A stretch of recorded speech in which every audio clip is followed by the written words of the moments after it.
Ladies and gentlemen, welcome back for another session of the BUSR AC Spring Series. I am Ozzy Vaughn, joined by one of our rotating co-commentators, Amir Oates. How are you doing, Amir?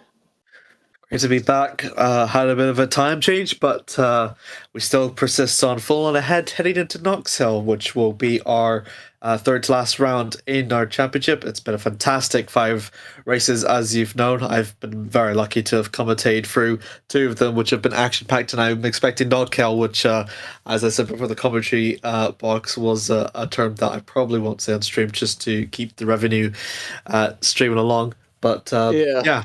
Two British tracks in our last 3 races, so it's going to be very interesting. Yeah, it's very much going to be something to look forward to, especially considering the drop points have begun being implemented in our standings as well, which will kind of affect how some racers kind of go about. Maybe an extra layer of strategy, or maybe I'm just overthinking it. As was the case last time around, Josh Willey's still our championship leader, followed by Lyubomir Stoyanov, Dystopian in 3rd, Owen Goldsmith in 4th, Jordan Danchev rounding out the top 5. So it's been it's been kind of close as far as points go, and we've definitely had our fair share of diversity when it comes to race winners. I don't think we've had anyone win more than 2 races in this entire series so far. I think you might be right. Yeah, I think so. Because I was like, oh, is it true? But no, you're right, because I think it's I think with the overall points, it's divided amongst the classes. So people that, like Goldsmith, has got 3 race wins are like, oh, wait a minute. But no, it's actually just because he was actually first in his class 3 times, I think it was. But yeah, I think it's or no, Owen got 3. Yeah, he got 3. And I was thinking, wait, did he get 3? Because he won. He's gotten the last 3 first races of the sessions at Thruxton, Atlanta, and Istanbul. He's probably just been flying under the radar for the most part, or something like that. But good on him. Also, something to note, as our race organizer Adam Bent has given me a little bit of a heads up, there is going to be a little bit of a change to the how the qualifying will be running. The bottom half of the grid will be doing the first half of qualifying due to Knockhill being a very short track.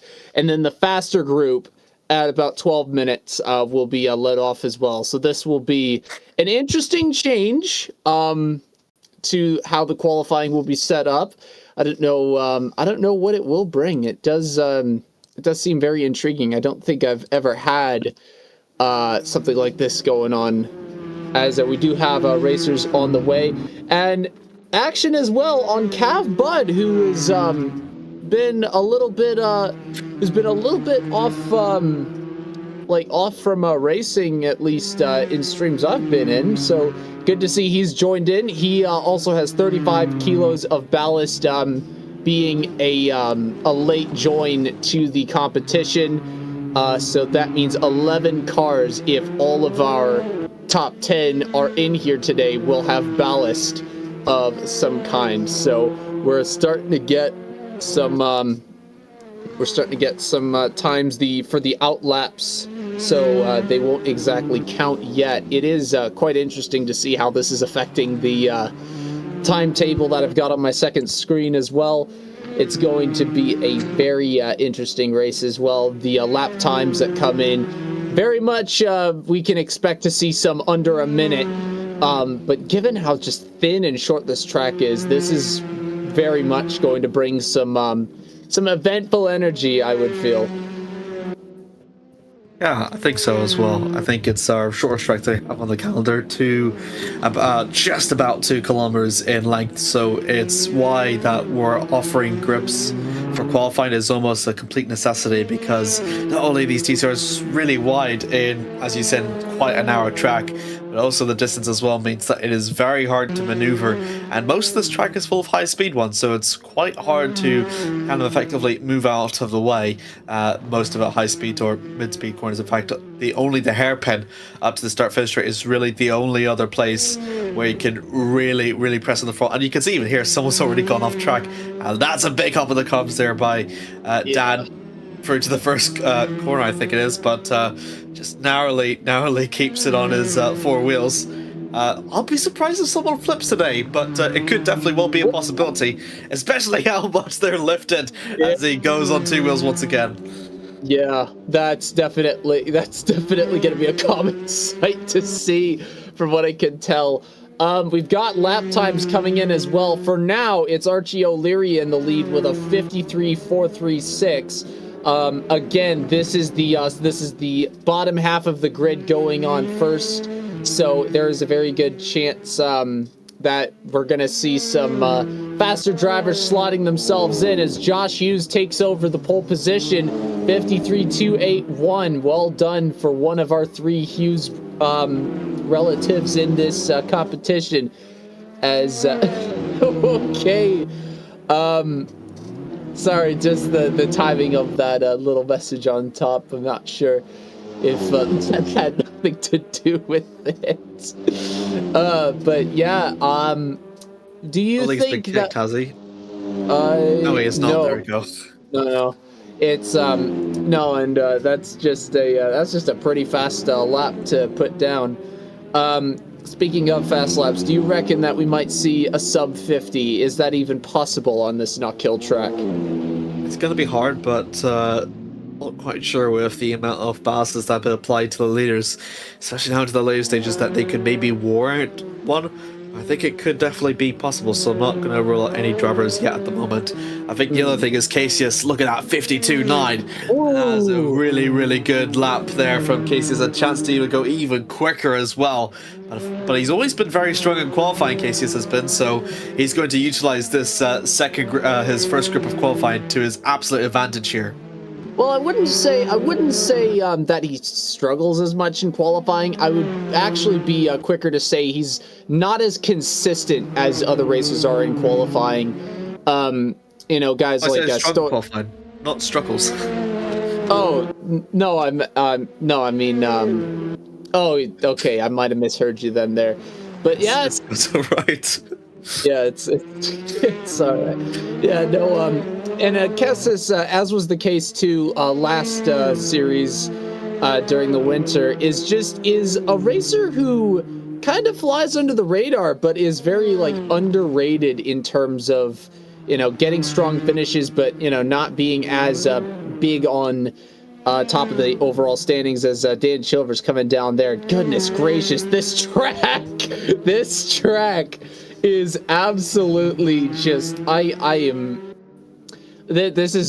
feel like this is going to be foreshadowing for something, but this is just what a track this is. Also, Adam Bent getting into second place as well with a 53.055. So that's a nice improvement as well, getting into second for the time being. Cav improves. Cav improves to 53.128. Very good for Cav in his first action here in the spring series. Good to see him back. Good to see him absolutely just throwing it down, getting onto the podium for the time being, as Kessis will improve as well, 52.649. The big question, too, will be whether or not these times will be enough once the faster drivers come along. And, there are some drivers who have, lesser ballast, but they still have the potential to definitely take over, maybe even crack sub 50s. I think the one to really look out for, and I hope that this doesn't result in the jinx for either of these two drivers, Daniel Taverner, who does have a race win, and Thomas Hughes. Both of them have 0 kilos, but they have had their fair share of great results. As mentioned before, Tab had the win in I think it was, I'm checking my thing, yeah, it was Thruxton. Tab just stayed away from the rest of the pack. Tom does not have a race win yet, as Kess is improving again. Josh Hughes also getting up into second place. We're starting to see some, less than 50.5 times as well. Kessis with a 52.346. Here's Dystopian, currently third place overall, trying to improve on a sixth place time. 53.669, the time to beat. We'll see if there is going to be any improvement by the Irishman getting around this sweeping turn, about to get into the that final, like, incredibly tight turn at the end of the lap, which is just like, look at the angle on that. I remarked before our broadcast started, it kind of reminds me a bit of a palette knife. As Dystopian crossing the line, will we see improvement? It looks like no.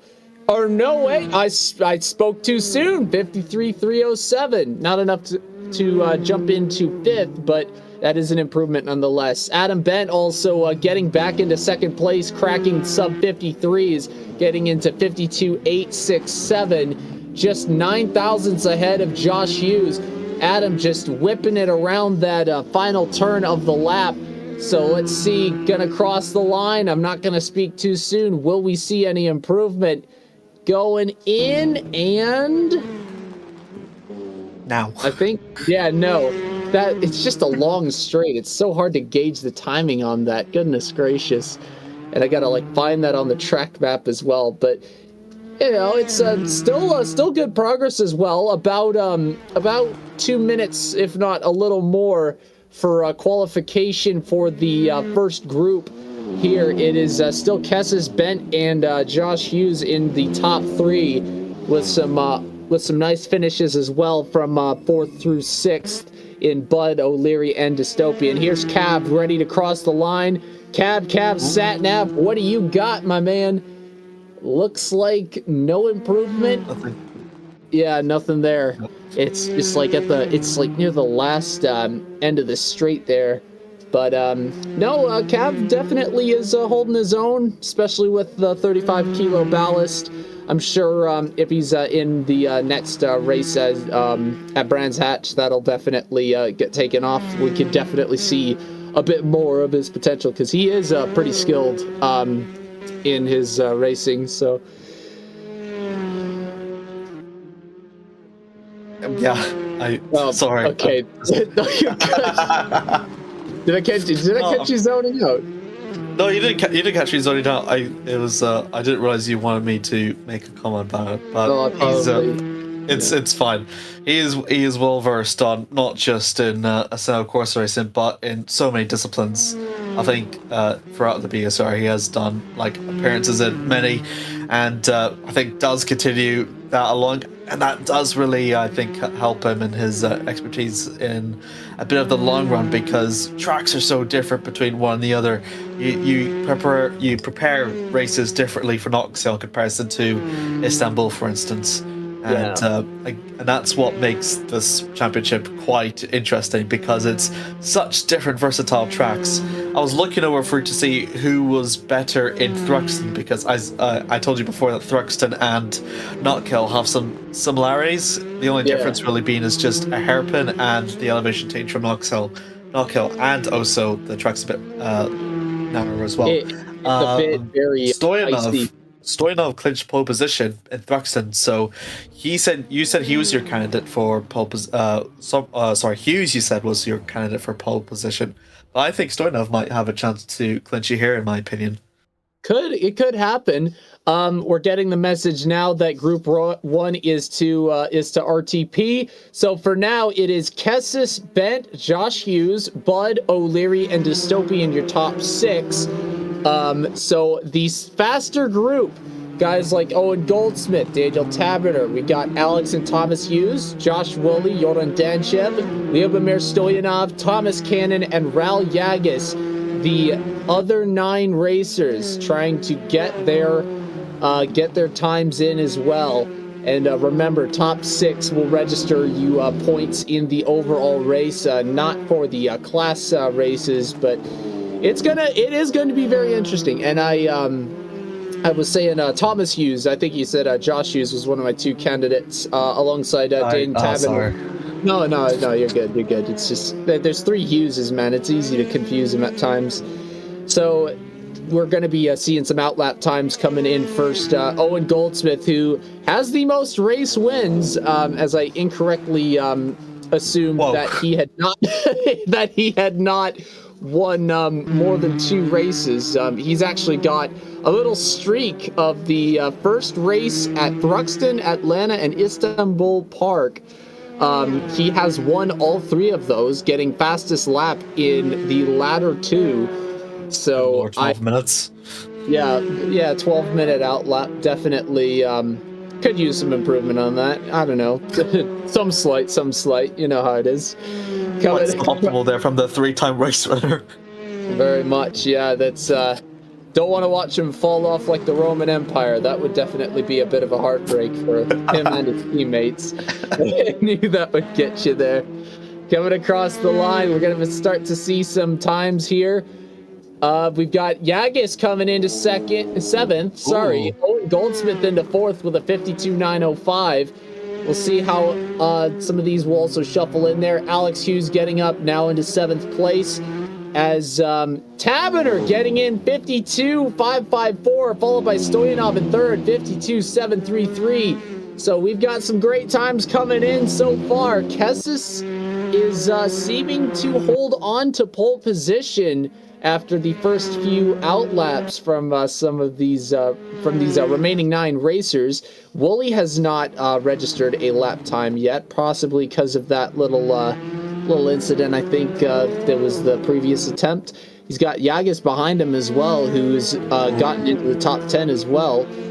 Coming across the line, will we see any changes here? Wooly getting into 7th. Yagis getting into 7th now. Goldsmith up into 2nd, 52.506 the time, as Kessis is seeming to have not much of a stranglehold, but there is some good possession coming up here, as that is Alex Hughes in that 12 car coming across there. It's just so, oh my god, it's so tense. I could not drive this course, let alone any other one. But it's like just the elevation changes. It's like it's so dicey. And I've brought up Interstate 94 here in Michigan, having some very dicey segments, but it's just this one gives it. This one makes it look like Baby Park in Mario Kart. It's just, you can't really compare it. Goldsmith about across the line. Will we see him take over first place? No, there is improvement. That is that's impressive given the amount of ballast he's got on there. Speaking of ballast, Josh Woolley, 53.046, no improvement on that last lap, but still 8 minutes left to go. And Stoyanov, 52 and a third, getting into pole position. Kessis can't help but just watch from his rig after that pole position getting snatched away. But Kessis still in 2nd place. Not sure what else we're going to see. Also, we got Yagis and Danchev into the top 6 as well, and they are tied down to the 1,000th of a second. That is precision right there. 52.631 for both racers. Yagis about to cross the line, see if he can improve on that time, in which he is just down to a hair ahead of Jordan Danchev. It won't be improvement. Woolley coming across the line with 75 kilos of ballast, and still no improvement, as weird angle getting on Dan Taverner, who's been kind of on and off again. Ooh. And Danchev with a 52.121. It's a 1-2 performance so far from the Bulgarian pairing of Shestagram Racing. What an absolute, what a shot out of left field that was. Oh my goodness. And Danchev is in the thick of the overall competition as well.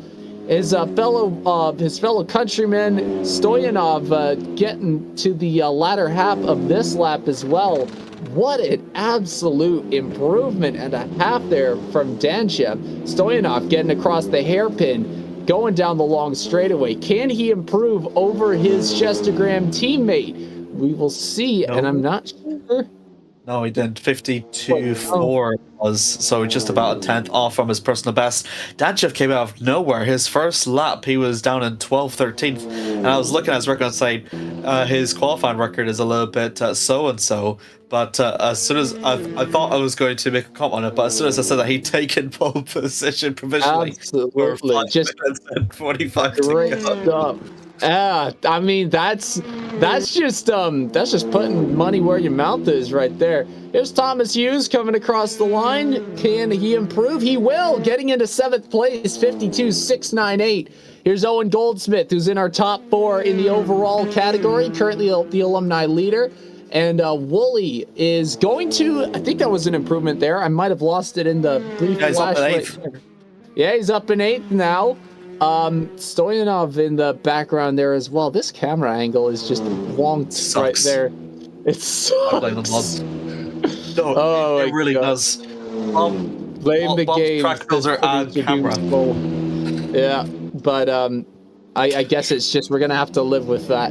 Danchev, 5 minutes left to go. It's Danchev, Stoyanov, Kessis, our top 3, followed by Goldsmith, Taberner, and Yagis in the top 6. Thomas Hughes about to cross the line. Can he improve on a 52.689? It looks like no. Getting across in that just long straightaway. And it's Goldsmith now in second, 52.25. Slotting himself between the Shestergram pairing of Danchev and Stoyanov. Wooly getting into 6th with a 52.533, exactly a 5th behind Stoyanov, who comes across the line without an improvement, but it's not an unfamiliar sight to see him in 3rd place. Danchev is coming across with no improvement on that last lap time. 52.121, still the time to beat, as it's very, I don't know if we're going to even see a sub 52. It'd be surprising if that were the case. Goldsmith getting around the hairpin. He's about to finish off another lap here. Is it going to be enough to take pole position? Coming across, he gets a 50th of a second shaved off that time. I mean, it's not much, but it's improvement all the same. Danchev, meanwhile, is purple through sector 1. Wooly coming across, no improvement. Oh my word! First with a 52.115. Exactly 6 thousandths ahead of Jordan Danchev. Taberner tapping in, and with an incredible lap performance right there. Coming across is Thomas Hughes. He is not going to get any improvement, it looks like. 52.689, still the time to beat right there. What a jump up from Tabby, getting into pole position. Here's Yagis coming across the line. No improvement there from the Filipino. Coming across the hairpin next, we got Josh Woolley, our overall leader in the Pugio. See if he can get across the line and improve on that 52.533. It looks like Taberner's behind as well. No improvement from Woolley. Taberner cracks 52 seconds, a 51.964. Oh my goodness gracious. Absolutely out of his mind with 3 green sectors. Holy Moses, what a lap. That was an improvement and a half there from Daniel. 2 consecutive laps that he's managed to improve it one after the other. That is quite rare, honestly, for a qualified session in the TCRs. I don't think I've seen anything quite like it. And it makes that pressure to Danchev and Goldsmith to improve even more. But also Cases is still holding that lap time, is holding the test of time, because it still beats Cannon, Woolley, and Ligas. Taberner might get another one. Taberner might get another one coming across the line. Actually. Oh my gosh. Are we going to see another improvement? No. But that is a 51.99. That is still an incredible time. Taberner just absolutely just going at it. Here's Danchev coming across. Can he improve? No. We've got just over a minute and a half left in qualifying. But that's what I was saying with the lack of ballast that Taberner has. And, you know, he's shown off the performance at Thruxton, and the similarities between Thruxton and Knockhill, you just can't ignore that. Meanwhile, Thomas Cannon in 6th place. How about that from a racer who has not registered any points yet? A 52.508. Wooly now getting pushed down into 7th place. See if he can improve, get some points out of this. No. Taberner, no improvement, but a 53.472. Considering the last 3 laps, he can afford to, you know, just take it down a little bit. Next up, we got Owen Goldsmith. No improvement on that lap, 54.3 on that regard. Danchev across, and it looks like the lap times are starting to Everyone's heating up the tires, I think. Yeah, possibly. Thomas Hughes getting across does improve slightly in the slightest of margins. Here's Thomas Cannon coming across, trying to get his first points of the BUSR season.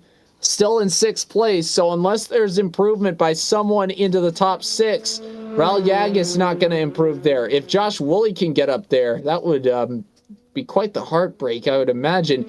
52.5, no improvement. Taberner across the line, won't improve either. Yeah, and the tires, they seem to be wearing out right now as we have officially entered overtime in this qualifying session. Goldsmith knocks off 4 thousandths. Danchev going to pull into the pit lane there, content with that 52.121. What a drift, too. Look at that.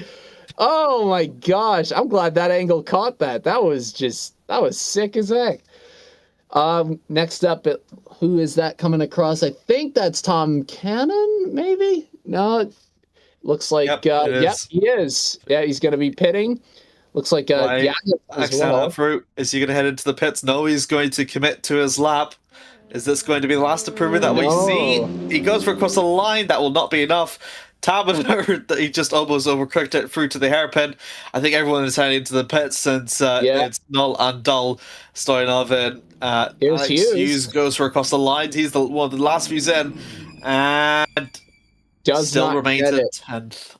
Yeah, so it looks like Daniel Taberner will be your qualifying winner in this Knockhill session. Danchev, Goldsmith, Stoyanov, Kessis, and congratulations, Thomas Cannon getting on the board with a 6th place in qualifying. Not going to be enough points. Not going to be any points per se in the class championships, but that is still, you gotta give someone a heads up on that. That is absolutely cannot knock that. He did better than Josh Woolley. That's, I mean, plain and simply, that's how you do it. Yeah, I know. It's I think Woolley has been consistently one of our strongest qualifying performances. The fact that he struggled in 6th. The fact that Cannon almost did outperform him is just, nothing short of remarkable for how exciting Thruxton's been. But my word, Taberner gets his, I think this is his first pole position this season. So first pole position. Yeah. I mean, considering he was 7th in Thruxton qualifying as well, so that's also a very notable thing to happen as well. 2nd was the previous best qualifying performance for Taberner in Sydney. Managed to follow that up with a 2nd place performance in the first race. Dropped down to 11th the race after that at Sydney. So that is definitely that's a very interesting qualifying session as well. Especially considering just how well the lap times were right at the end there. And it wasn't just that lap; it was 3 in a row for Taberner that really just you can't not give that sort of applause. It's just, my gosh. Hold on. I'm checking the timing to see when we've got for race. It looks like everyone's not on the grid yet, but do you think Taberner can follow this up with a victory in race 1? I think he possibly can do it. I think it depends how well Danchev, Goldsmith, and Stoyanov can do their best to fight against Taberner. That will be their advantage. But considering the fact that Taberner had The fact that he's had two, good laps in qualifying means that if his race pace is just as consistent as qualifying, then I think he's going to be a really hard driver for Danchev, Stoyanov, and Goldsmith to fight against. So I think that's how I feel about it. I think Jesus will probably do well. He's got a chance to get a podium if either Goldsmith, Danchev, or Stoyanov, if they fight, then he could definitely take advantage of that. So time will tell. Also, Cannon might also do pretty well. As you said, he was underneath for noses during qualifying. He's also in a good shot with the podium as well, in my opinion. So I'll definitely keep an eye out for P2 to P7 for the fight. Yeah, I mean, to bring up as well the fact that the ballast that is present as well on these cars, I think that is going to be a big factor. And this might be a case of deja vu, I feel, because if we recall back to Thruxton, in the first race, Taberner finished in 10th place, meaning that he got reverse pole for race 2 and had the lead for the entire race. Just pulled away from the rest of the pack, pulled away from Woolley, Goldsmith, Kessis, Aiden Larson, and just did not let off the throttle. So if we see, and considering that Thruxton is a similar course to Knockhill, if we see Taverner pull away right at the get-go, he's probably not going to be letting up that pole position. We've got less than 30 seconds left to go. This is definitely going to be a race to watch here, considering just how things have just changed on a whim at times here. 15 seconds left now. Yeah. No. What? Okay. It's all right. Oh, I was going to say, oh no, what do you mean? It's lights on, lights about to be off, and it is away we go for race 1 here at Knockhill. Taberner and Danchev in the first partnership there, trying to take the lead against one another. Taberner taking the inside. Danchev going to immediately take over first place in the first couple turns. We got a couple cars off track. Yagas one of them as well. Little bit of shifting around. Stoyanov getting into third place ahead of Goldsmith. Danchev is in the lead for the time being. Taberner in second as they're getting across one of these long, sweeping left-hand turns, getting into this single file formation. Taberner still on the nose, or still on the tail of Danchev, trying to get around. We'll have an opportunity at that hairpin, trying to see how the braking will go against, and Danchev just getting the better in this first lap here. Here's O'Leary and Bent side by side, getting into that final start-finish straightaway. Danchev getting the better of Taberner, but Taberner cutting on the inside and goes off track. Oh no! Trying to rejoin, but gets passed by Stoyanov, Goldsmith, and Kessis, and Woolley. It'll be Taberner in 6th place. The commentator's curse strikes again. Too much overcommitment, and I think the moment he realized that he just didn't have enough of pavement to slow down, and that's disastrous there for Taberner, all the way down in 6th, what could have been a really promising race. As you said, Thruxton did lift off the throttle once, and now here he's done it, and he's all the way down in 6th, but the fighting still continues here. Goldsmith trying to hold on down to the inside for 3rd against Kessis, who's now up into 4th. Yeah, that's gonna be something to look out for now, as Danchev and Stoyanov, the Shestergram partnership, are now in the top 2. Woolley taking over fastest lap in the process. Taberner managing to hold on to 6th in the process. Cab Butt in 12th place as well, trying to fight off Dystopian for that 12th place position. And meanwhile, we got another car off track. Thomas Cannon out of nowhere. That was Goldsmith off track. And now Taberner's up in 3rd.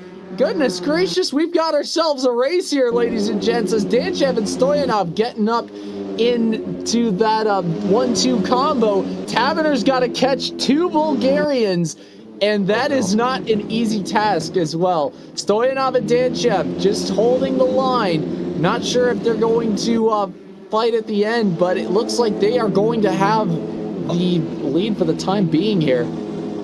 Ozzy, I've just realized we've got Hughes in 4th, 5th, and 6th. Oh my gosh, Taberner has gotten into something here. Alex Hughes, meanwhile, snatching the fastest lap. That additional point could definitely come into handy. It's been trading hands a lot more than we've seen in this previous series, as Danchev and Stoyanov trying to hold on, but they are actually getting caught up to by Taberner, who just is very good at this track. Getting into this straight, going into the final hairpin after this long straightaway.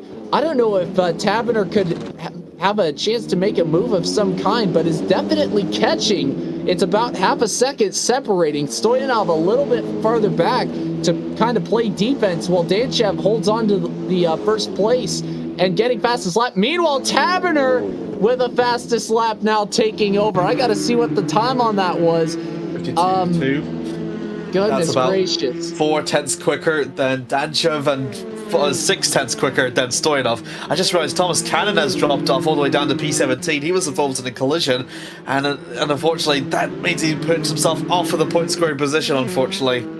Yeah, that's not very good. I mean, at least he's got the point for qualifying to look back on. Josh Woolley trying to catch Cav Bud. He's got Dystopian on his rear as well, trying to cut around this sweeping turn here. Adam Bent up into 8th place as well. I think that's worth talking about. Trying to get some seconds ahead of this of just this massive side by side. We got Dystopian and Kessis going side by side here, trying to get the cutback, but unsuccessfully doing so is Dystopian, who is now behind Kessis in 11th place. I'm not sure if that place traded hands at all there, but that was definitely an exchange right there. Woolley with that ballast, trying to catch up to Cap Bud, going slightly airborne over that first turn, as you do usually. Getting across, trying to see if there's any sort of a chance here. And we got it off track as well. Might have been a brief collision as well. Coming in, Josh Woolley is now behind Kessis on that just unfortunate little incident right there. Thomas Hughes, Josh Hughes, and Alex Hughes now trying to get up against each other here. And now Josh Hughes taking over 4th place.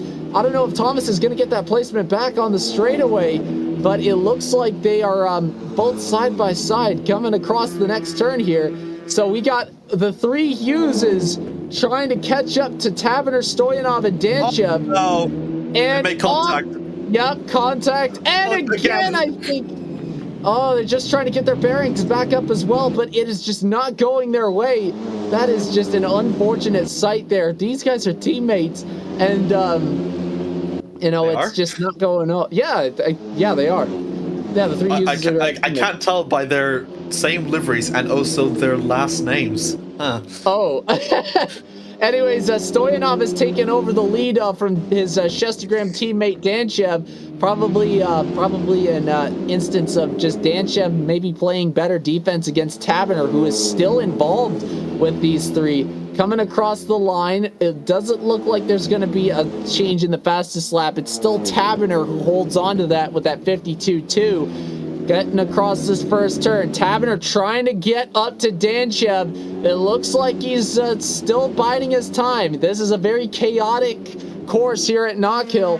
Trying to get in is Woolley, trying to catch up to Cav Bud, but he's got Goldsmith behind him as well.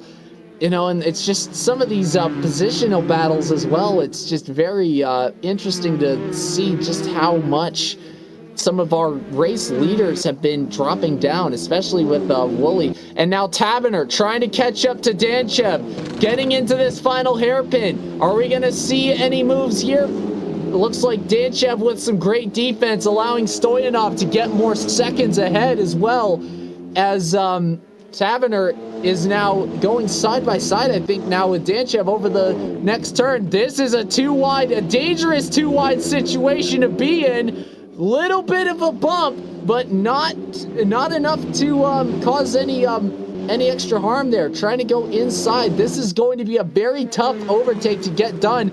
Meanwhile, Goldsmith now into the top 10, trying to catch up to Cav Bud. He's got Josh Woolley behind, as well as Dystopian involved in this fight, getting around this big right-hand turn, trying to see if there's any sort of a chance of a move. And Tavener and Danchev going at it. Tavener briefly had second place, but just lost out. They're trying to get on.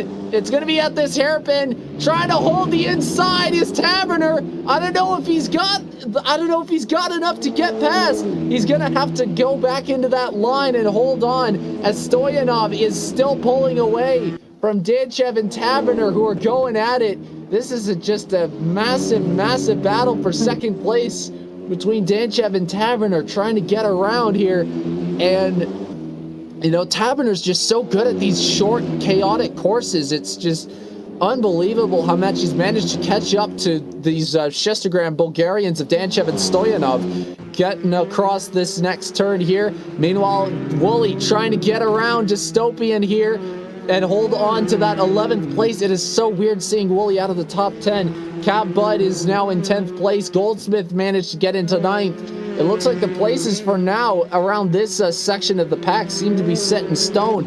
But again, anything could change. We still have 11 minutes left of this race. Tavener still about a quarter of a second shy of Jordan Danchev, trying to get ahead of him at some point here. Still nose to tail with him going around this first turn. It's very, very, oh my goodness. Yeah, oh Lord, indeed. Getting across this next turn. I don't know if Tavener's going to have much of an opportunity, except in that little hairpin. That was a camera angle. Josh Woolley now trying to get. I was going to say the problem with Knockhill is that there's only real 2 overtaking opportunities: turn 1 and the hairpin. Everywhere else, you just have to stick to a single file line as much as you possibly can.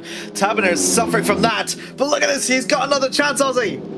Oh my gosh, getting into the hairpin, trying to hold on to the inside line. Tavener trying to fight off the switch, making it work. They're going too wide. I'm not sure if Tavener's going to be able to get past past Danchev after turn 1. This is going to be interesting, as Tavener looks like has it.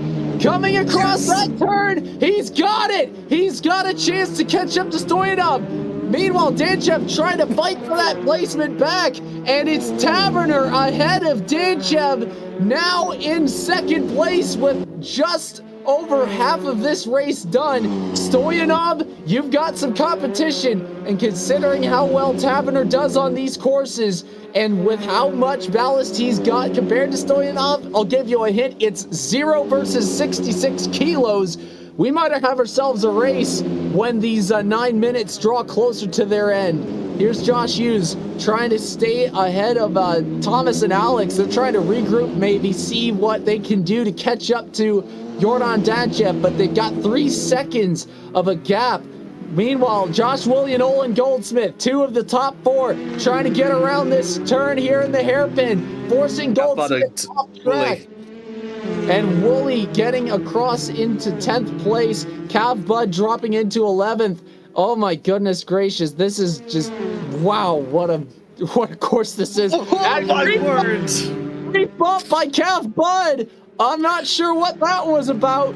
Getting around the turn is Woolley trying to stay ahead. It looks like Bud might lose a couple seconds as a result of that. Meanwhile, Tavener is purple on Sector 2 with a 16.984. That is going to be very telling. The gap is now less than 4 seconds in that battle for first place. Josh Woolley still trying to hold off Cam Bud for that reverse pole position. He could really use that, especially considering how his qualifying's gone. Tavener purple again through Sector 3. This is an interesting race. I think it's going to see some development later on down the line. Meanwhile, Thomas Hughes in 5th, trying to, steer clear and just regroup with Josh and Alex. Getting around the next sweeping turn here. All these elevation changes. It's just trying to keep the car in one piece. Getting around here.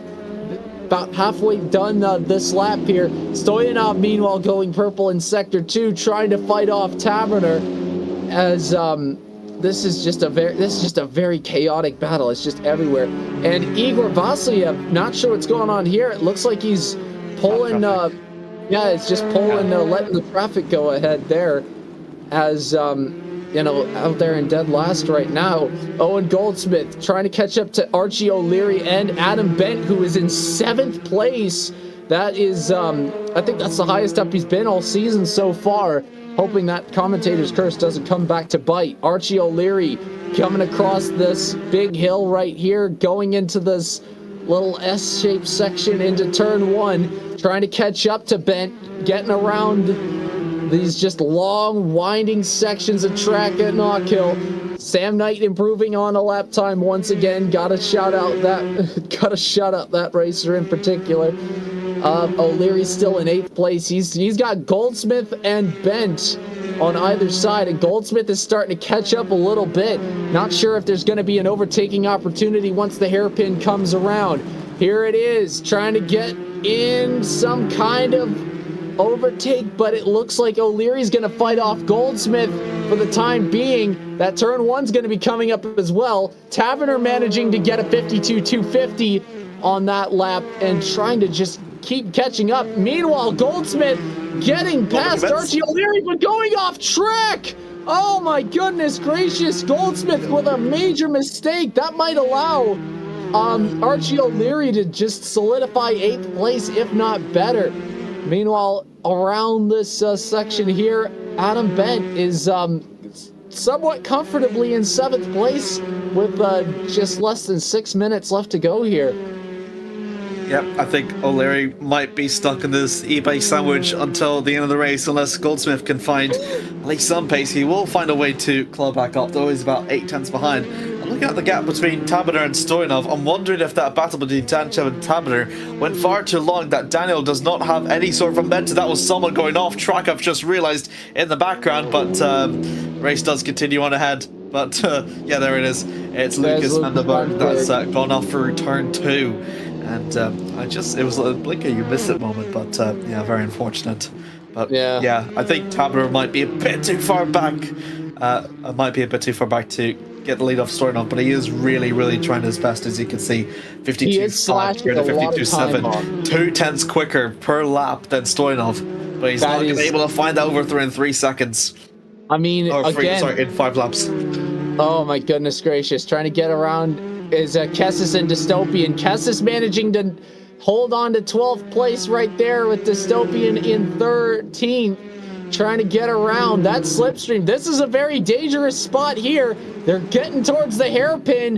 What is the braking opportunity? A nice little move there by Kessis to just keep playing defense, although Dystopian is not letting up in this battle for 12th place. There is still points on the line in this one. They're going side by side into turn 1. This might be catastrophic. There was a car off track as well. And there we go. They managed to hold on here, but it's still Kessis. Dystopian is just not getting any opportunities. Little bit of a bump there, and it looks like Kessis is going to be able to take advantage of it, I think. And it looks like Dystopian is dropped back slightly, and that gap between Taberner and Stoyanov is still shrinking. It's now 2 3/4 of a second. I think there could be a brief chance. You never know here. Taberner's just been focusing on getting those faster lap times, so it could end up being a battle at the end of it. Crossing the line here is Kessis and Dystopian trying to get some sort of time off of these laps here, as the gaps seem to be growing a little bit. Meanwhile, Goldsmith trying to get back onto Archie O'Leary, see if there can be some sort of battle here. O'Leary's caught up quite considerably to Adam Bent, so there could be a challenge for 7th place if all of the cards fall where they may. Just over 3 minutes left to go, plus the extra lap here at Knockhill. Taberner once again improving on that fastest lap, this time to a 52.68. Coming around the hairpin, O'Leary is holding on for dear life, trying to get up to Adam Bent while worrying about Owen Goldsmith in that aforementioned eBay sandwich. They're coming across. The gaps are starting to shrink slightly. Goldsmith still has more ballast than O'Leary and Bent do. Actually, the latter two both have no ballast whatsoever. And that gap of Taberner, it's getting to 2 1/4 now. About a half a second's been shaved off, so there could be a battle up for first place in the waning laps of this race. Goldsmith's still trying to catch up to O'Leary. Woolley is trying to rejoin in as well, but there's a bit more than a second and a third separating 9th and 10th. Goldsmith's coming up to O'Leary. He might have a chance at the hairpin, trying to use that slipstream and take the inside line at the hairpin, working off successfully, fighting off the switchback, and that's going to be Goldsmith in 8th place, O'Leary down in 9th, although O'Leary is not letting this go too easily. Brief little contact at one point, but it is still Goldsmith holding on to 8th place, pending any sort of move in turn 1. And it looks like O'Leary is not going to be able to get on. And Woolley is now about a half second behind O'Leary, trying to get into 9th place. Although, if I'm Josh Woolley, I'm staying right where I am in 10th place. That could possibly be better fare for the reverse pole. Getting around these sweeping turns here as well. It looks like the gap between first and second has kind of stayed, stagnant. Sorry, couldn't find the word for that. As Woolley trying to get up to O'Leary. Here's the hairpin. Taking the same line, trying to go inside at the end there. Not really a good move there. Less than a minute now. I think he heard you say like stay 10th for reverse pole. I think he might be doing that. You could just see he's kind of lifting off a little bit against Archie, although I don't think that's through his zone. But yeah, I think Taberner's charge has been put on hold. He's still finding 10ths away. He's got a 10th away from Stoyanov, but it's not quite going to be enough. And with 30 seconds on the clock, that gap is still about 2 seconds. And he really did try his best with the 52s flat, which was 4/10 quicker than Stoyanov in that lap. But unfortunately, I don't think it'll be enough. I just saw a brief contact there between Archie and Josh. And so the fight is still on between those two. Now. Goldsmith up in a 7th. Yeah, you're right. Yeah, perhaps Adam letting him go up and take the better position. Maybe at a William to 9th. Up to the line. Yeah, and it looks like we've got time winding down, and we've got overtime now. 2 laps left for Stoyanov, although Taberner now a 2.5 seconds, so there's a big question as to whether or not there can be an opportunity at the end, and it's 2 laps left. So we'll see what happens there. Here's Cav Bud trying to fight off against, I think that's Kessison Dystopian again. This time Kessison 11th place. Cav trying to get around. And Stoyanov managing to cross the line. He's got 1 lap left before the finish.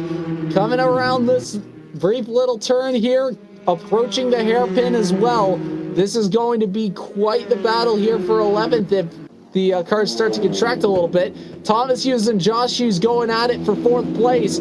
Probably a little competition between cousins coming across that line there. As Alex Hughes is up in the distance as well. Less than a second now for Taberner, although it's not going to be enough, I don't think, here. As, barring any sort of mistake at the hairpin, it looks like that might do it. They're coming up to it right now as Stoyanov is going to pull away and get himself a victory here in race 1 at Knockhill. And just warming them tires up, even though they've already been heated. Taberner finishing in 2nd. It'll be Danshev in 3rd place for him and his teammate Shestergram. Timetables are going to be a little bit wonky. Josh and Thomas Hughes in 4th and 5th place. Alex Hughes rounding out top 6. Dan Schilber. Yeah, Josh Woolley managing to get around here as well. Owen Goldsmith and Josh Woolley, followed by Adam Bent, Archie O'Leary to round out the top 10. It'll be Kessis, Cav, Bud, and Dystopian in 11th through 13th here, as that is probably going to wrap things up here. There's Raul Yagis about to cross the line here. A little bit less of a performance there. Lucas Vandenberg crossing, and it's going to be Lyubomir Stoyanov with another race victory here.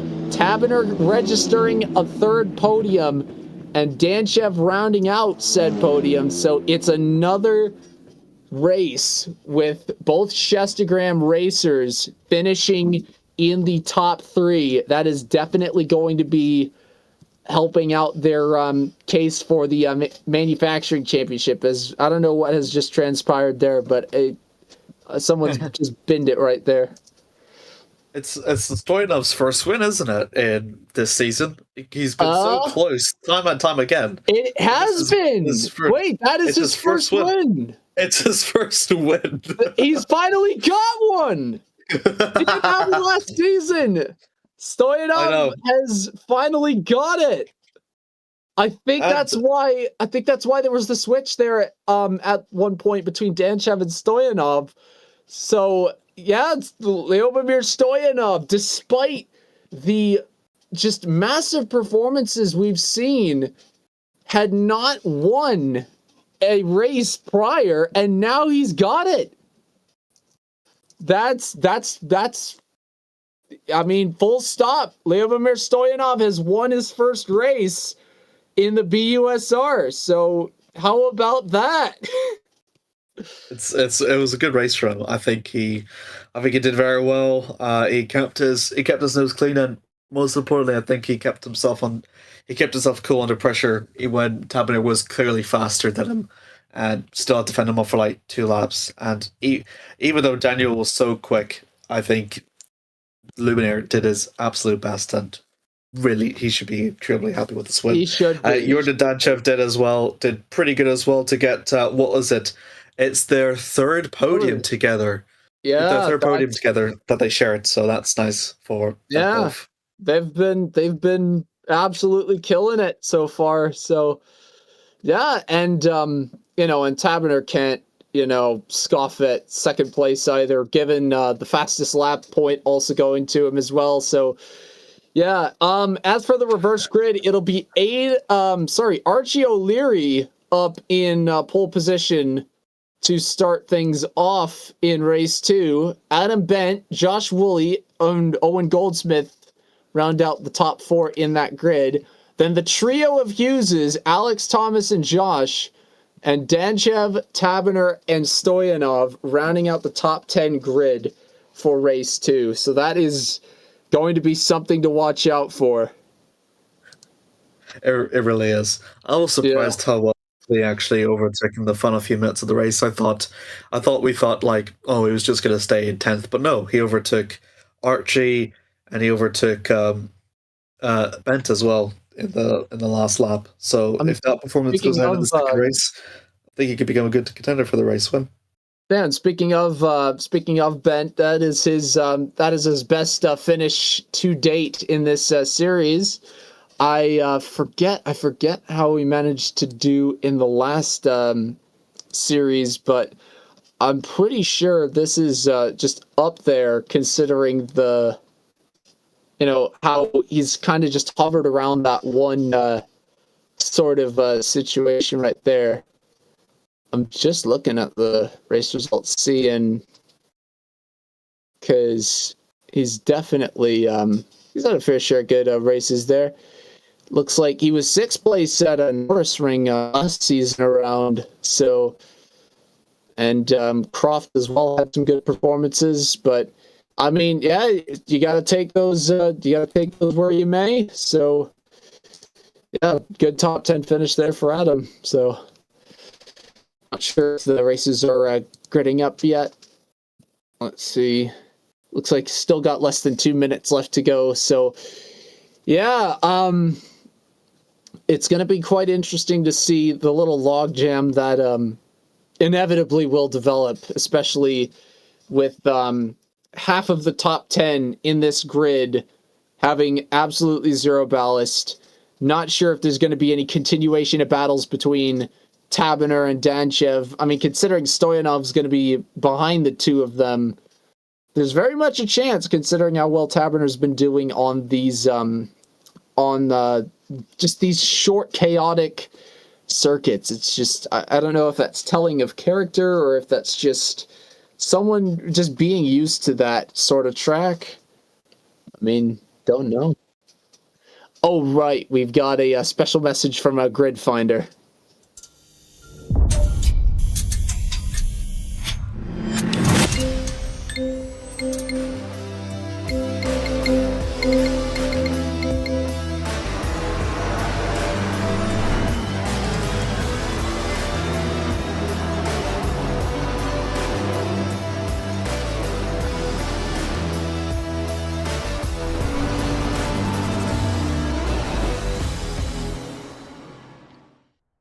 Thank you as always to Grid Finder for sponsoring these races. We've got 20 seconds left of this countdown to race number 2 here at Knockhill. This is going to be quite the interesting set of battles we got here. As goodness gracious, I don't even know where to begin.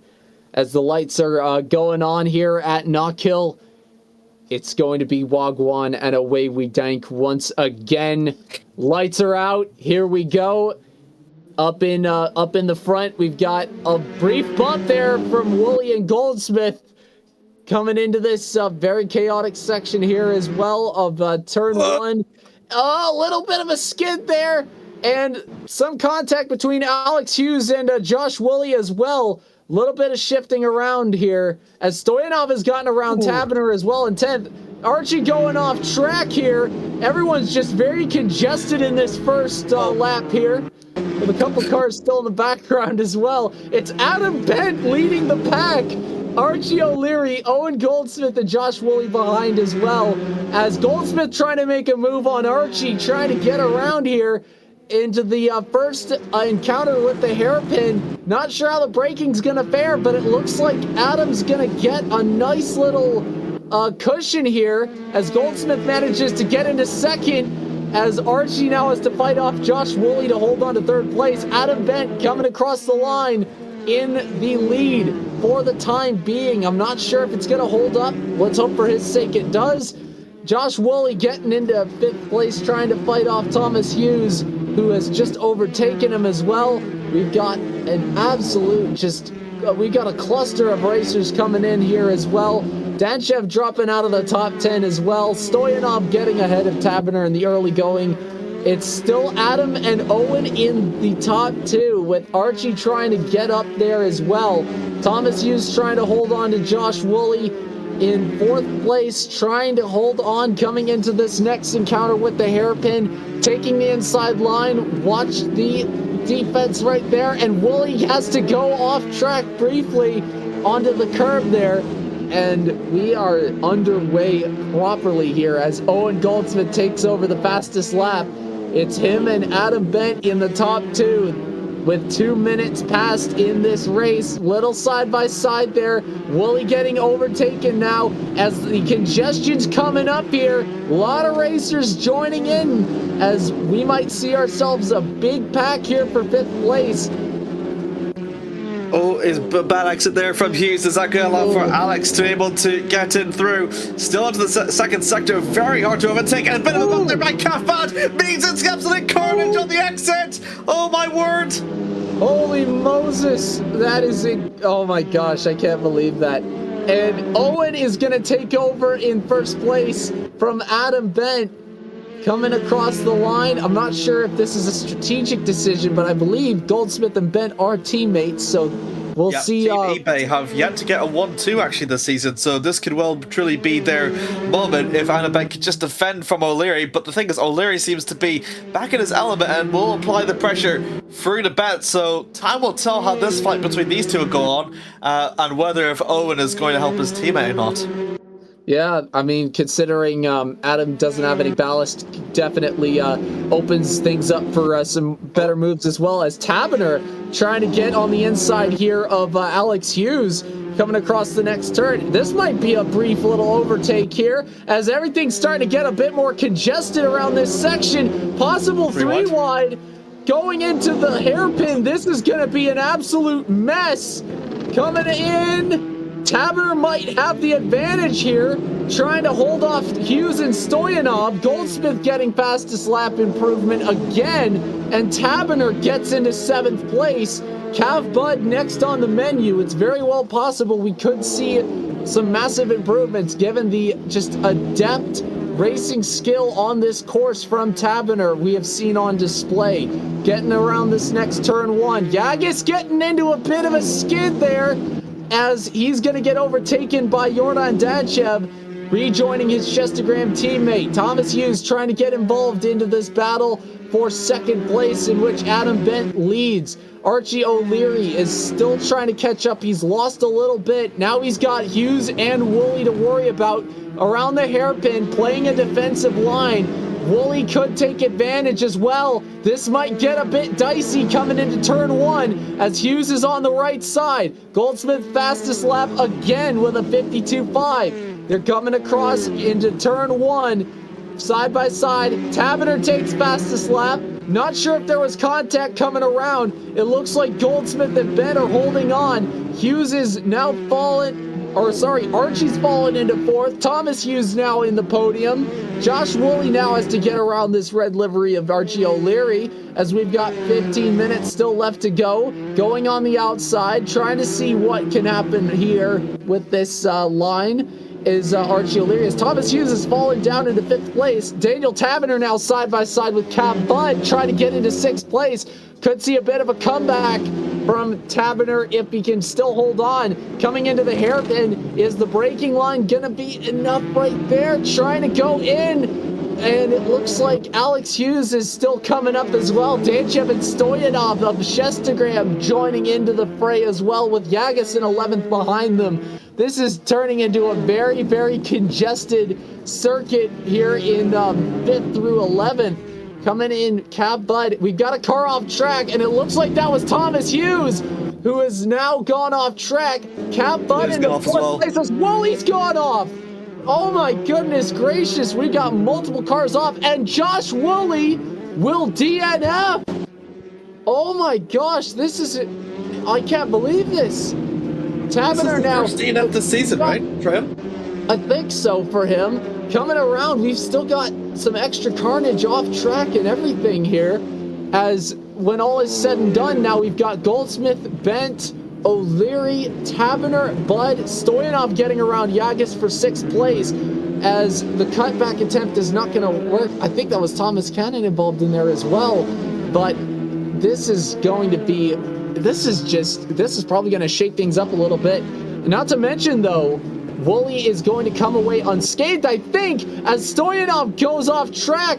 Raul Yagas taking back over 6th, although Thomas Hughes is now involved in this battle for 6th place. Yagas getting around the turn, trying to hold on to 6th, as Hughes and Stoyanov are going to get tangled up a little bit. Oh my goodness gracious, it's starting to get a little dicey there. I was thinking, just since Woolley has retired, Stoyanov actually has a chance to clinch the championship lead here, but he needs to score at least around 20 points or so, or 18 points in this race. So he's got a big task at hand if he wants to retake the championship lead that he lost. That actually could work out as well, but there's also the drop point factor as well. Tavener improving on the fastest lap, getting a 52.2. He wants blood for O'Leary, Benton, Goldsmith. It's 12 and a half minutes still left to go. But the thing is, even if Stoyanov does worse than a 52, which that is his worst performance, I mean, he's still going to be able to make some massive improvements as well. Although considering he's already won, as there's a little bit of a battle going on for second, as Bent managing to hold on to 2nd place ahead of Archie O'Leary. But yeah, Stoyanov does have a shot if the cards line up as they may. O'Leary trying to hold on to 3rd. He's got Tavener rapidly approaching with a second and a half of a gap behind. Goldsmith is just absolutely managing to get that massive lead going on. It's now at about 8 seconds. O'Leary and Tavener trying to catch up, although Tavener has been absolutely just bolting around this short course here at Knockhill.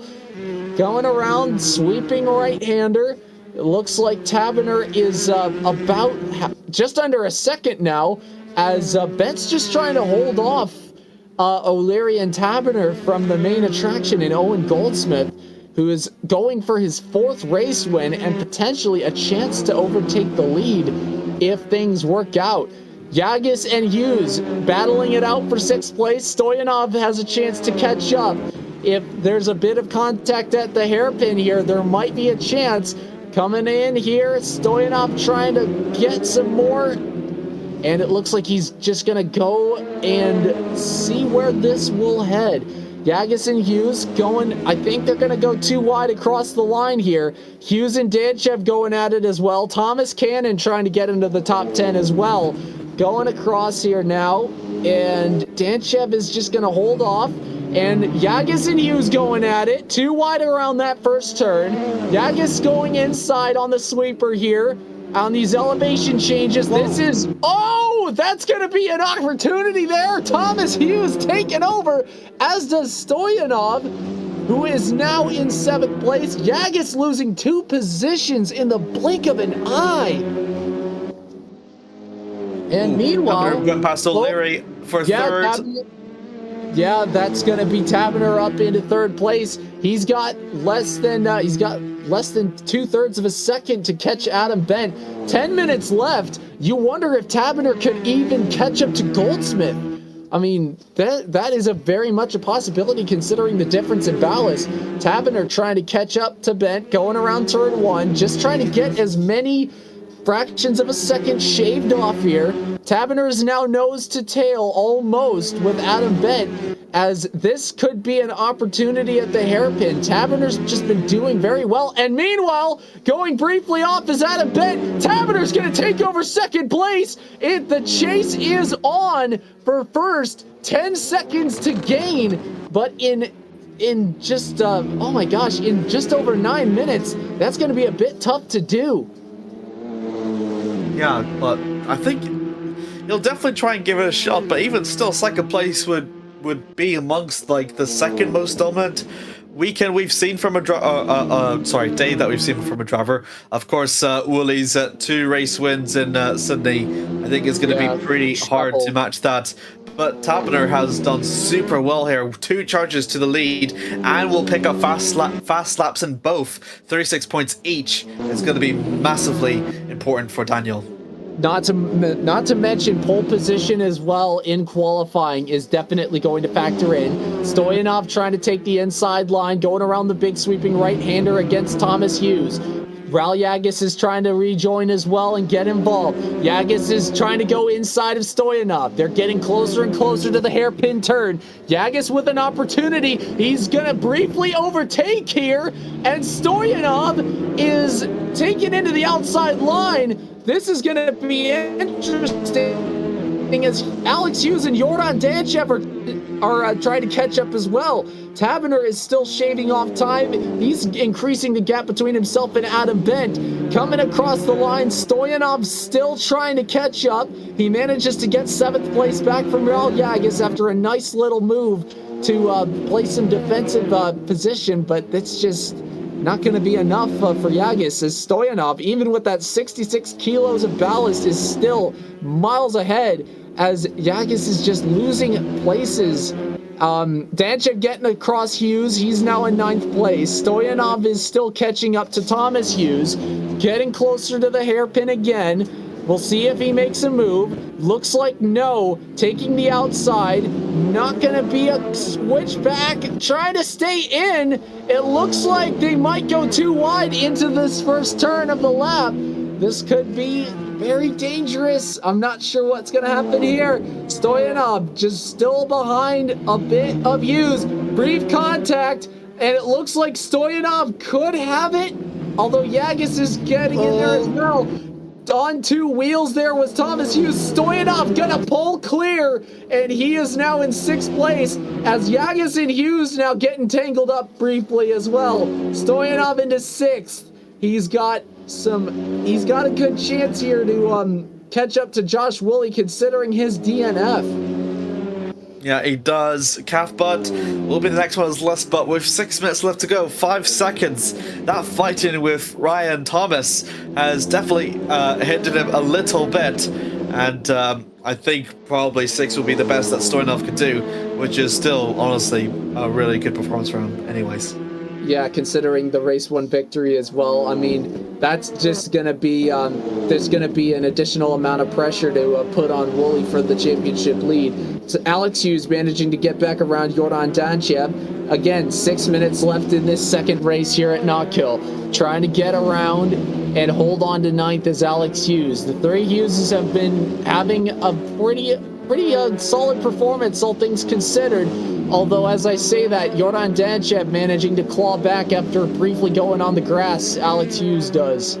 Oh my god, I hate the commentator's curse. It's just so much. Meanwhile, Owen Goldsmith and Daniel Taverner's gap it looks like, I don't know if it's shrinking or if it's growing or if there's something going on with the timetable, but Taberner's now down to about 8 seconds, but I fear it may be too little too late in that regard. But like you said, 2 fastest laps, 2 second place finishes, qualifying in pole, especially considering the incident that happened in the first race in which Taberner went down, I think, to 6th place or worse. And Taberner also started this race 9th in the grid, managing to make up 7 places in the process.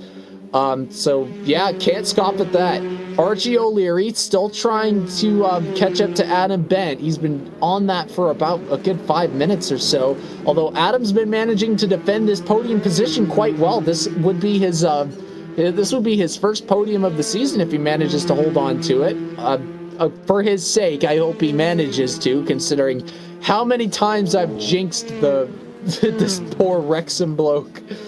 Oh my goodness. And you're going to jinx him again with that comment. Well done. Oh my gosh, don't will it into existence. You know I don't want that. Archie O'Leary trying to catch up, although the gap has increased now to 1.25 seconds, so Adam is looking somewhat comfortable with about 4 minutes left. Taberner's gap behind Goldsmith is staying stagnant at about 8 seconds. I don't know if that's going to be shrinking with time here, or if the hairpin is just, something to slow down a bit. But it looks like for the time being that the top 5, if not the top 6, might be set in stone here, considering how the gaps have lined up. It's certainly calmed down considerably. Yeah. Yeah. I know you're still working on getting the segues back up. You're all right, man. You took a week off. Just don't let it get the worst of you. I'm not letting it get the worst of me. I just like these cutaways where it's just fake interest or just pretend to not say anything. But I am heavily invested. Don't worry about it. He's just locked in, folks. He's locked in. Yeah, new best for Josh Hughes. Not as good of a race this time around for him. Jordan Donchev trying to catch up to Thomas Hughes. He's ahead of Alex. He's in a Hughes sandwich. Definitely, it's a term that has not been. This is not the first time it's been used. It was used a lot last series. As Thomas Hughes is still crossing the line there. Jordan Donchev trying to catch up to 8th. It would definitely help out with those extra points. The podium performance as well, and 2nd in qualifying, I think you can't scoff at that either. There's just been solid performances by drivers all around, whether it be, Cav Bud managing to, he's in 5th place now, but, a good performance as well. Why'd we have to cut to a car that's off track? I'm sorry, why'd we have to do that, man? There's Lucas Vandenberg as well. He's had his fair share of events too, as Raul Yagas has fallen down to 9th place. Jordan Donchev and Thomas Hughes managing to move up a couple places, and with 2 minutes left here, trying to fight for that extra spot is Alex Hughes, just stun locked in 10th place. He might have a slipstream opportunity here on Raul if he can just hold the line. Donchev, it looks like, is trying to catch up to Thomas Hughes as well. Something might have happened a brief while back, but not sure what. Coming side by side, going into this next couple turns here. I don't know if there's an overtake opportunity, but Alex Hughes managing to fight off Raul, and he got the better of that 2-wide as well. Meanwhile, it's still Thomas and Jordan fighting it out, this time for 7th place. The gap's a little bit less, but Stoyanov is trying to catch up to Cav Bud, so we've got a couple of Titans trying to figure things out here as coming. Oh my goodness gracious. I don't know if there was contact right there, but a little bit of a bump. Yeah. And this is just going to cement his lead even more, though, against Cav if he makes the overtake here. And he's got all the time in the world with 60 seconds left to go, plus overtime. So he can just effectively wait and find the opportunity, probably the hairpin, and Stoyanov's lead will just grow all the more from Wooly, plus the drop runs as well, because I think 5th place is 24 points, and the gap is about 19. He might be looking for it early though, or tries to get Cav off his element. I must say, Cav has done very well upon his return to AC, I must say. Yeah, he has. He's really, I mean, the first race he didn't have as well of a performance, but considering he's managed to make it up to 5th after finishing outside the top 10 in race 1, all things considered, I think that's job well done for Cav. Stoyanov is still trying to catch up. 10 seconds left to overtime. It is still Goldsmith, Taverner, and Bent with a combined gap between the three of about 15 seconds. Stoyanov trying to go outside. He's got an optimal line if he wants to overtake on this turn right here. Briefly on the curb, kind of a bit of a bump. I think Vasilyev might have been involved, but Stoyanov is now in 5th place with 2 laps left to go for Owen Goldsmith. So that is about that's about 100 seconds or so. Definitely less than 2 minutes left in this race here. As Stoyanov getting into 5th place. I mean, Cav can't scoff at 6th either. It's just, you know, all around, we've just been having great performances here at Knockhill. I just can't believe how, I don't know if it's just the track, but it's a job well done, I think. Final lap now approaching as Owen Goldsmith is trying to finish off a 4th race win this season, which is absolutely incredible stuff. Stoyanov's gap over Bud. Yeah. And that would extend his streak too with 4 consecutive sessions with a race win.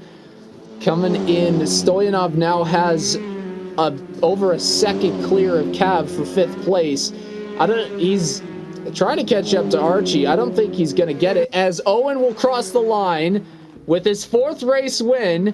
It's going to be Taverner in 2nd, followed by Bent in 3rd. Archie is going to take 4th place.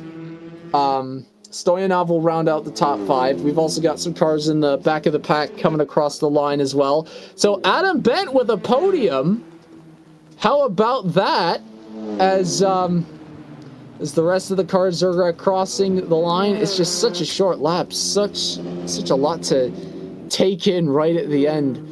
But goodness gracious, as we've got eBay gets their first podium, first 1-2 podium this time round. This eBay's it's so close, but now we've got another team other than the Bulgarians achieving that feat, which is nice. Yeah, that is, and I think this is the first time I've actually been broadcasting for an Adam Bent podium. So, goodness gracious, that's I like that. I think we'd have to ask him how it feels once we'd have to ask him if we get him in here for post-race interviews. It's life-changing, I tell you, Ozzy. I feel cleansed. You feel cleansed? I mean, I feel like there's definitely been a bit of a little bit of a cleansing going on here. Like cleansed of that commentator's curse that I despise so much. But yeah, Owen Goldsmith with his 4th win, Taberner with a double podium day. I mean, all around great stuff here at Knockhill. We've got post-race interviews. I think we do. I hope we do, considering we had none last week. But yeah, we do. I think, and considering as well, I think too, I think actually, and Archie was the student winner as well in that last race, so I think we'll bring him in first.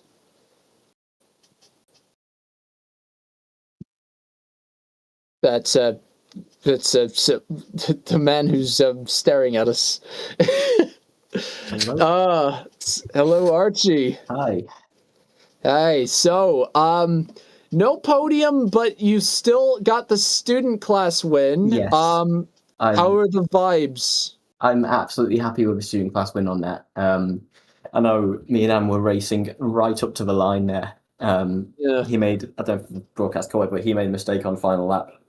Oh, he did. Ran that right-hander, and he ran a bit wide into the gravel, but He held the inside in the final corner and was just fast enough. But Yeah. I don't care. I got my student class win, quite simply. Yeah, simply put. Yeah, I'm absolutely happy with that because I am relegated to controller right now because I've hurt my foot. So, yeah. Did you say the word relegated? Yeah, it's not as easy to play on controller, but I managed to. I managed to not twat it into a tire stack either, which is nice. So yeah, I'm very happy with that. Yeah, no, and I think job well done as well. Definitely a few battles on here. I'm sorry, Amir's demeanor, right? I think. I mean, if you know, you know. Play simple as. But yeah. So I think this might have been your this has been your best performance all season. Yes, by far. I think I've managed a 7th. I've not managed a 400ths off a podium yet so far this season, so I'm really happy with that. Yeah. So yeah. Yeah, no, and yeah, it's a class win for a 3rd season in a row now, which is nice. Hooray! Yeah, I'm probably not going to manage an overall win this season at this point, but I'll absolutely take a class win. Yeah, exactly. You take those. You're looking forward to Brands Hatch? I feel that one's going to be difficult on controller. It feels like kind of track where you want a lot of in-between steering angles, which are difficult to get on an analog stick. And also a lot of elevation change. I've struggled to keep it within the white lines because of all the hills and dips here at Knockhill, especially the chicane with the tyre barrier on the left inside. I apparently cut the right inside a fair bit. Not intentionally, just because I can't see the curve when I'm going over the hill, you know. So I feel Brands is going to be bad for that as well. But if there's chaos, because it's another hilly, narrow, fast track like this one, if there's more chaos and I can stay out and take advantage, then maybe it'll go well for me. So yeah, we'll see. Not to mention beating someone with a controller in this regard would definitely be that's definitely some little bit of housery right there. But I'm very happy to have represented the controller players for Up the Grid. So insane. But yeah, congrats on the student win. Look forward to seeing you next week. Hope the foot continues to heal as well. Yep, hopefully it will get better pretty soon, but I will be on control for the rest of the season at this rate, definitely. So hey, Mario Kart that, eh? All right. Well, you take care. Yeah, thank you. Yeah. Let's see. I think we'll bring Alex in here. Not sure why he's in the room, but actually, or he might have been an alumni win, I think, on race 1, actually. Alex. Hey, good evening. Yeah, how are you managing? I'm doing well, thank you. Not too bad. Those races were interesting to say the least. It was quite difficult on the tight circuit, as you probably saw from a lot of bumping.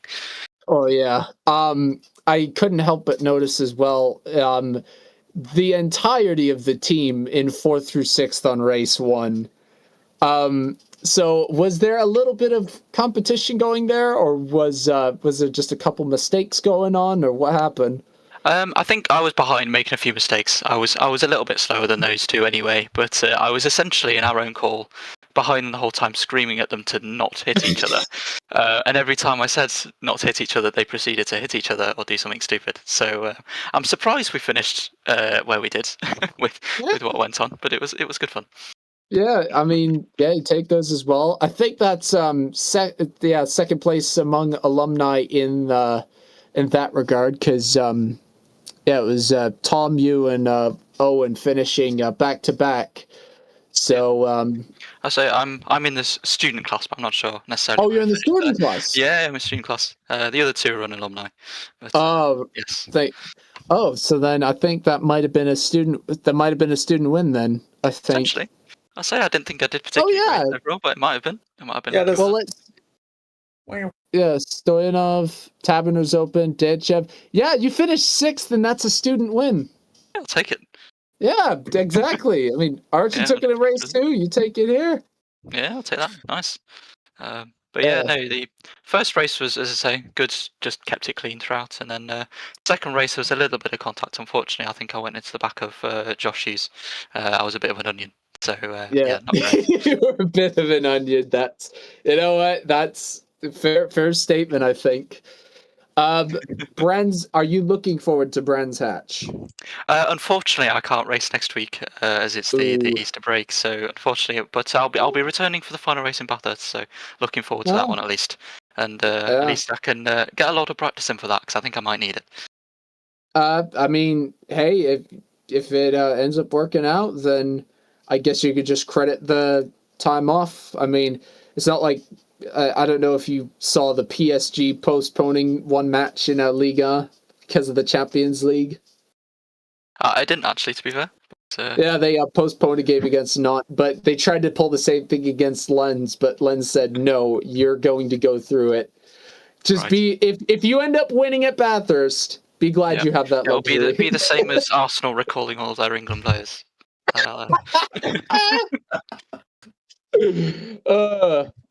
My God, the North London derby is a joke, man. Yep, I agree.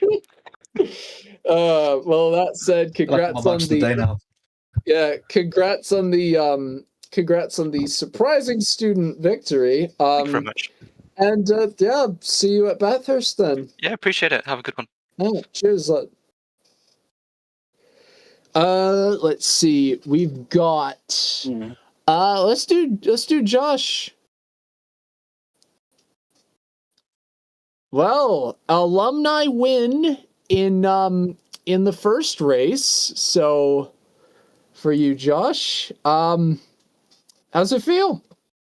The first race felt pretty good. I was helped along by the other Hugheses a little bit, taking out a couple of the people ahead. A little bit. Some slight. Yeah, not intentional. I'm not going to give him that, but it sort of helped, and I managed to fend him off for the rest of the race. So it felt pretty good the first race. No, that's I definitely think that's a fair statement as well. You know, and the second race was just something must have happened there, I think. Yeah, well, actually, again, another Hughes at fault. This time it was Alex. Managed to T-bone me into one of the corners and completely spam me off, so I couldn't do anything to rejoin the track. He said he was being a bit of an onion, so I guess that's really that's really he definitely is an onion. I'll use that word to describe him for sure. many layers of incompetence. Way. That small insult. Yeah, let him have that. But goodness gracious. So are you looking forward to Brands Hatch, or are you also not going to be racing next week? No, it should be there next week. Should be there for that. Oh, shit. Finish off. So that should be quite good. Finish off the season. Yeah, nice. Yeah, good stuff. But yeah, I don't really have much else, but you kind of said a lot there. Congrats on the alumni victory, and we'll see you next week then. Yeah. Cheers, guys. Yeah, cheers. Let's see. I think we'll bring in Dan Taverner for the massive performance there. Dan, well, you had yourself a session. That was some races. My God, so the breakdown. Here's what ends up happening. It's a pole position in qualifying, fastest laps in both races, and a pair of second place finishes. So that is what, 42 points. It's not bad. I think I can see the Grim Reaper beckoning me to the scrutineer scales. But I mean, I think we can. I think you should be able to say we take those at some point. We'll take it. It could have been a couple of firsts, maybe, but maybe. I mean, if there was a couple more laps, I think you could have had a chance at catching Leo Bemir for the lead there, because you were just, oh my gosh. And I think this also, we shouldn't forget, you registered a sub 52 in qualifying, multiple sub 52s. And do you think it's maybe success at Thruxton translating with like the short chaotic tracks, or? I think Knockhill being a smaller track, a couple of the setup options I went for today, I think maybe sit a bit better with me than typically minimum wing on the back, which maybe doesn't work quite so well for me. Yeah, but I mean, it's just I guess because I'm seeing a trend with the success on, just Thruxton and Knockhill, just between the two of them. It might just be Gremlin Energy paying off on a Gremlin Energy course. You never know. Oh, it's the tiny, horrible British tracks. I go faster. Oh my gosh. I'm not going to say we're going to see win a bronze hatch then. Oh, we've got brands, haven't we? Yes. I'm going to go on. I'm going to say it. Yeah. Yeah. Oh my goodness gracious. Or was Brands Hatch too much of a good track to do? No, I think we can make magic at Brands. Come interview me when I finish 17th. Oh man. You know what? I think even if you finish 17th, that could definitely be a bit of a flashback, flash forward type thing. But oh my goodness! So I guess you are excited for that. But that has to have been one of the best performances so far this season, as far as certain sessions are concerned. So I gotta say, congrats on the 42-point haul, and let's hope this will translate at Brands Hatch, eh? Yes, thanks very much. Yeah, no problem. Just take it easy. Enjoy the massive performance. Oh man, but yes, go on, get yourself drunk or something. I don't know. Expect no less from the University League. You know what? Yeah, straight up. Yeah. Cheers, man. Yeah, thank you very much. Yeah. I think we'll bring in Leobamir for the post first victory. He's done it. Hi, Ozzy. Yeah, I did it. You did it. Oh my gosh. At what point did you realize that it was finally happening? The moment we actually pulled with Danchu through the pack and we were leading, I think it was Daniel Tabana that was also in the front. Yeah, we pulled like 5 or 6 seconds ahead of the pack that is behind us, and I was like, okay. Jordan just stayed behind. Yeah, and basically we were hoping for something, and it actually happened. Yeah, I mean, actually, I think I don't know if Jordan has won any races at all. Is this the first Chestergram victory at BUSR? Indeed, it is. Well, how about that? Congratulations! Thank you, Ozzy. Yeah, much appreciated. So, yeah, and Jordan with the podium as well in race 1. You guys have gone double podium 3 times now. This is the 3rd race. You did it once at Laguna Seca. You did it again at Atlanta. Now you've done it at Knockhill. Do you think this is going to be a manufacturer's championship? It blocked up at this point. I mean,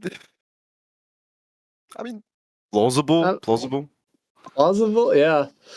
I also gotta say as well too, you've been absolutely just going off this entire season, which it's got to be said, because your worst performance coming into this session was a tie between Thruxton and Atlanta, yet you hauled in 52 points on each of those. So yeah, I was also discussing this with the other guys into the race channel, that unfortunately, as good as my performance is, we still have the dropout round, and I think this is actually how can I say bite me to the butt that have performed so well. for example, Josh Wally won at Sydney. He has done on Thruxton, Road Atlanta, and Istanbul second places and overall good points. But Laguna Seca is his worst round. Oh, okay, his worst round now. Is Knockhill. Actually, it's probably going to be. Yeah, it's going to be Knockhill now because he got 15 and then DNF'd. So, I mean, I think it could be enough. Leading, right? With the drop points. I definitely have to take a look at that. But regardless, do you think this is going to translate at Brands Hatch, or is it going to be an omen of doom? What do you think? No, I don't think it's going to be an omen of doom because lately I've been feeling really good with the car, especially on Knockhill. You've been feeling good now? Yeah. Like Road Atlanta, Thruxton, Seca, and Sydney, I was still getting used to it. On Istanbul, it was really, it felt really good. However, certain things happened. It was just bad luck that I finished fourth and third. I thought I would have the race, but stuff happened. But a man with 7 podiums is saying that just now he's getting used to the car. I think we're doomed. I don't know. There's still this this thing called bad luck that we have on Istanbul. So that could change the things. But overall, I'm feeling good for Brands Hatch and especially Bathurst. I think if Knockhill was a bloodbath, Bathurst is gonna be even worse. I would presume. Bloodbathurst. Yeah. Anyways, Label, congrats on behalf of Shestagram. That's a absolutely incredible performance on the first race win. Go on and celebrate it, my man. Oh my gosh. Oh hell yeah, I'm going to get wasted just as we finish the interview. Wait. Have a good one and stay responsible at least, eh? Thank you, Ozzy. Have a good one as well, you guys. Yeah, no problem. And finally rounding it out, Owen Goldsmith. As soon as he gets brought. Hang on, I can't tell if you're speaking. Bit of lag. Hold on. I there you go. Plugged in my laptop charger. Yeah, there we go. I can see you lighting up. So, Owen. Yeah, I plugged in my charger. So, Owen, 4th win, and you've got a 4-session streak with at least 1 race win. Yeah, not too bad, I think. Yeah, I mean, I think. Do you think that this might be an indication you've got a chance at the championship? Good question. No idea. I need to see what the final standings will be after this round, even provisionally, and then final ones. Because I'm fully expecting some position swaps. I mean, I did something stupid in race 1. I thought it wasn't race 2, so yeah. I mean, race 2 was pretty much just as good as it could get, really. Yeah. Just I managed to capitalize on some minor errors and then just drove off. Race 1 though, I don't know if that P7's gonna stick, but we'll see. We will see indeed. But Brands Hatch, what do you think? I've driven it before. I've driven both Indy layout back on Forza. It's in ACC as well, the full layout, and it's been an okay-ish track there. I don't know the layout we're doing here, but no, we'll see. My ballast is probably going to be higher again, so Honda is a great car, but driving with extra weight is always just going to slow you down. So I mean, if you're in first place, you've basically got me clinging onto the back because I'm about 75 kilos. So, but four race wins though. I mean, considering you didn't even like you were a no-show on Laguna Seca, I think. But it's like you started off at Sydney. You were 14th in qualifying and both races. has something changed in between that's allowed you to kind of just get that extra gear up, or? Yeah, I'd say so. Sydney, one, I've never driven there. To be honest, I didn't even know the track existed. And I've never driven TCRs before ever. So really, as the races were going by, it was just kind of a learning experience. Granted, I didn't help myself in race 2 by getting a drive-through. Yeah. Mostly because I was trying to do an F1 25 style start where you can just hold the brake, slam it in first, and then, release the brake as lights go out. Yeah, no, it doesn't work like that because it jumps you forward with no clutch. Right.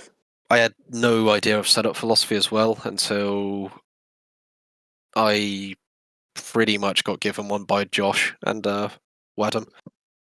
Yeah. Yeah, so race 1 was just pretty bad, and then, round 2 I was a no-show because the flu tried killing me, so... Right. Oh, that's... Which sucks, because Laguna Seca it's not one of my favourites, but it's one I enjoy. Yeah. So, I mean... yeah.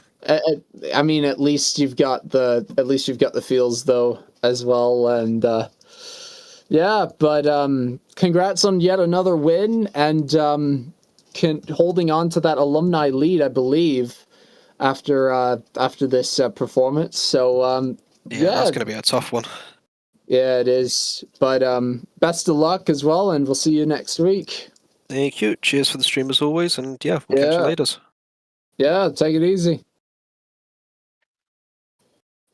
Well, that is going to wrap up a very eventful round 6 here at the BUSR AC Spring Series. Next week, as mentioned, ad infinitum will be Brands Hatch.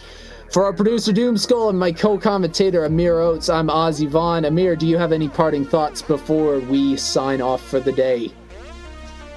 Great race. Fantastic race, I think. Completely action-packed. Just a bit disappointed we didn't see anyone flip over at the end. I mean, we got half measures, so it's okay. We got close. We got close. Yeah, so... What to expect from the Thruxton on steroids. Yeah, exactly. Thank you all for watching. We will see you next Monday. Take it easy, and stay cool or something. I don't know how to close this out. Just end the stream, folks.